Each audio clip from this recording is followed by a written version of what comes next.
ব্রিটেনের রাজনীতিতে প্রধানমন্ত্রী বা বিরোধী দলীয় নেতা না হলেও জেরেমি করবিন নামটি সাধারণ মানুষের কাছে এক বিশ্বস্ত রাজনীতিবিদদের সমর্থক প্রায়।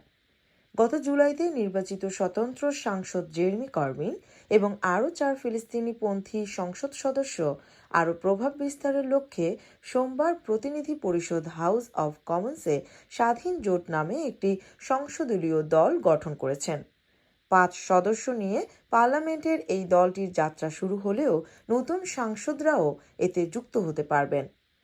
গত জুলাইয়ে দলীয় সিদ্ধান্তের বিরুদ্ধে পার্লামেন্টে ভোট দেয়ায় 6 লেবার পার্টির এমপির সঙ্গে আফসানা বেগমও লেবার পার্টি থেকে বরখাস্ত হন।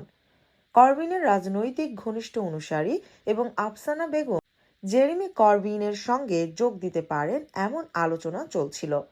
টাওয়ার হ্যামলেটসের সাবেক কাউন্সিলর, সুনামগঞ্জের জগন্নাথপুর উপজেলার আদি বাসিন্দা মরহুম মনির উদ্দিন আহমেদের কন্যা আফসানার লেবার পার্টির হাত ধরেই রাজনীতিতে উত্থান এবং 2019 সালে প্রথমবার মনোনয়ন পান সাবেক দলীয় শীর্ষ নেতা বামপন্থী জেরেমি করবিনের হাত ধরে।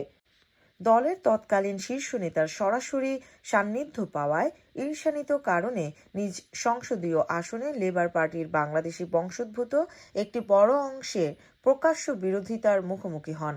জেরেমি করবিন কিয়ার স্টেইমার দলের শীর্ষ নেতা নির্বাচিত হবার পর পুরনো শীর্ষ নেতার ঘনিষ্ঠজন হিসেবে স্বাভাবিকভাবেই কিছুটা বিপাকে পড়েন আফসানা।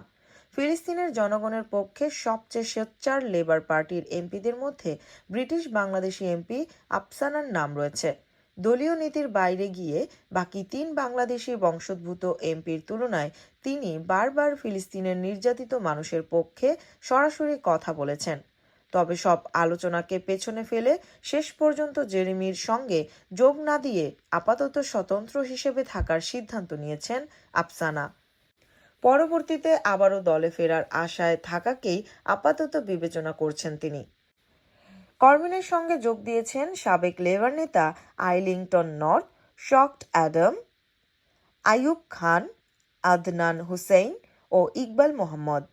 একটি যৌথ বিবৃতিতে 5 এই সাংসদ তাদের সঙ্গে অন্যদেরও যোগ দেওয়ার আহ্বান জানিয়েছেন। বিবৃতিতে তারা বলেন, আমরা পার্লামেন্টে আশাজনক প্রস্তাব রাখার জন্য আমাদের ভোটারদের মাধ্যমে নির্বাচিত হয়েছিলাম। তারা ইসরায়েলের কাছে অস্ত্র বিক্রি অব্যাহত রাখার ঘোষণা দেয়। আমরা একটি সত্যিকার বিকল্পের আহ্বান জানাচ্ছি। যত বেশি সাংসদ এই নীতিগুলোর পক্ষে দাঁড়াতে প্রস্তুত ততই ভালো। আমাদের দরজা সবসময় অন্য সেসব সংসদ সদস্যের জন্য উন্মুক্ত থাকবে।